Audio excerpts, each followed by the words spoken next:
দুনিয়া মুমিনের আরামের জায়গা না, দুনিয়া মুমিনের বিশ্রামেরও জায়গা না। দুনিয়া হচ্ছে মুমিনের মেহনতের জায়গা।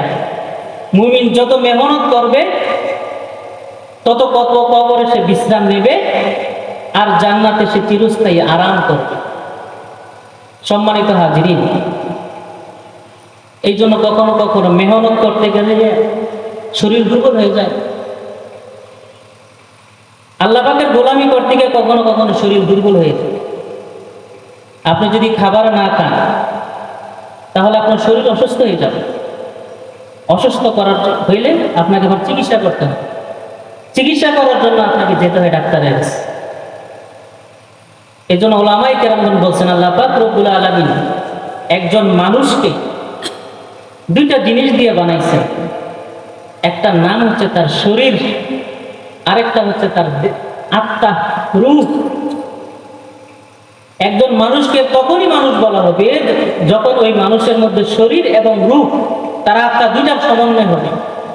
আল্লাহ পাক রব্বুল আলামিন একজন মানুষকে দুইটা জিনিসের সমন্বয় তৈরি করছেন।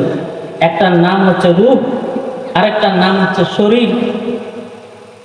আপনার শরীরটাকে যদি সতেজ রাখতে হয় তাহলে আপনাকে খাবার খেতে হয়। আল্লাহ তাআলা শরীরটাকে বানাইছেন মাটি দিয়া। এই জন্য কোরআনে আল্লাহ পাক রব্বুল আলামিন বলেছেন, ইন্না খলাকনাকুম মিন তুরাব মিনহা খলাকনাকুম ওয়া ফিহা নুঈদুকুম ওয়া মিনহা নুখরিজুকুম তারাতান উখরা। আল্লাহ তাআলা মানুষকে মাটি দিয়ে বানাইছেন। এই জন্য মাটির সৃষ্টি। মানুষ যখন মৃত্যুবরণ করবে আবার সে মাটিতে চলে যাবে। ওই মাটিতেই আপনাকে দাফন করা হবে। আপনি মাটিতে বেরিয়ে হয়ে যাবেন, আপনার কোনো অস্তিত্ব থাকবে না। আপনাকে যে অবস্থায় কবরে রাখা হবে ওই অবস্থায় কিন্তু আপনি থাকবেন না। আপনি মাটির সাথে মিশে যাবেন, পচে গলে দুর্গন্ধে আপনি মিশে যাবেন। আল্লাহ পাক রব্বুল আলামিন বলছেন এই জন্য যে মিনহা খলাকনাকুম ওয়া ফিহা নুঈদুকুম ওয়া মিনহা নুখরিজুকুম তারাতান উখরা। আল্লাহ তাআলা মানুষের দেহটাকে বানাইছেন মাটি দিয়া। এই জন্য আপনাকে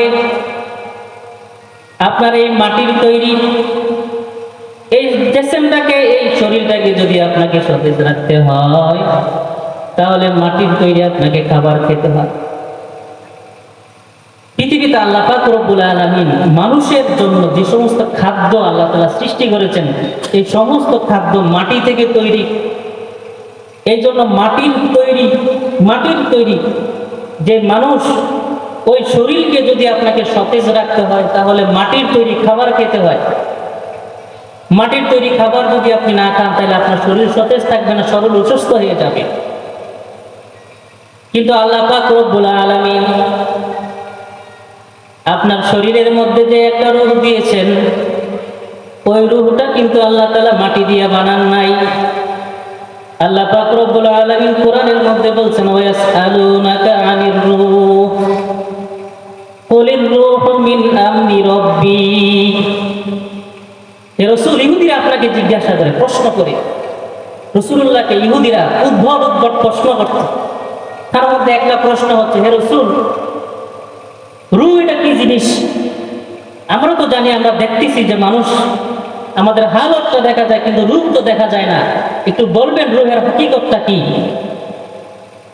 এই জন্য আল্লাহ পাক রব্বুল আলামিন বলছে, হে রাসূল, ইহুদিরা আপনাকে তো জিজ্ঞাসা করে রূহ সম্পর্কে, আপনি বলে দেন কুলির রূহু মিন আমরি রাব্বি।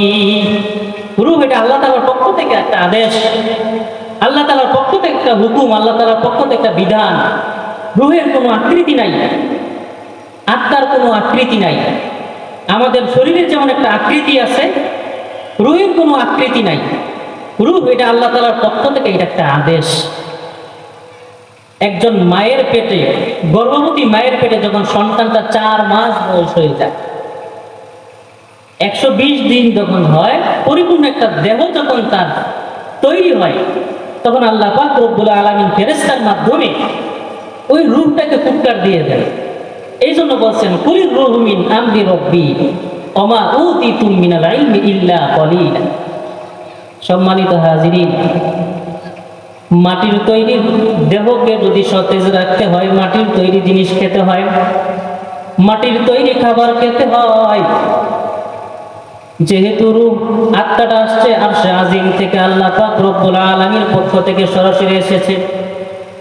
এই জন্য আরশে আজিম থেকে আসা আত্মাটাকে যদি সতেজ রাখতে হয়, আল্লাহ পাক রব্বুল আলামিনের পক্ষ থেকে আরশে আজিম থেকে যেই বিধানগুলো আসবে ওই বিধানগুলো পালন করতে হয়।